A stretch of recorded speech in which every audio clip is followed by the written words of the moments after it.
में मुख्य भाव भक्ति होना चाहिए, समर्पण? समर्पण, मुख्य भाव समर्पण है। तनुवांग मनोभिरमलैः सोहम तविवाश्रिता। शरीर, मन, वाणी और स्वयं में निर्मल भाव से आपकी शरण में हो। ये समर्पण योग ही भक्ति को प्रकाशित कर देता है। समर्पण। अब भक्ति तो बहुत लोग कर रहे हैं, ध्यान दीजिए।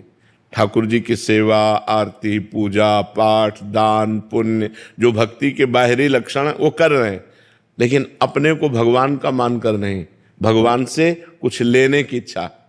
भगवान से, भगवान हमारा ये काम हो जाए, भगवान ये हो जाए, भगवान वो हो जाए। हम श्री भगवान के हैं, ऐसा भाव नहीं।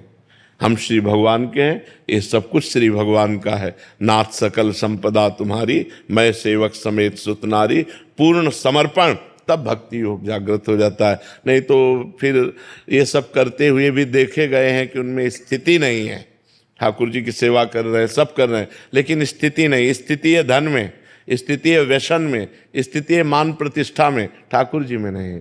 ठाकुर जी में स्थिति होना, ये भक्ति का लक्षण है।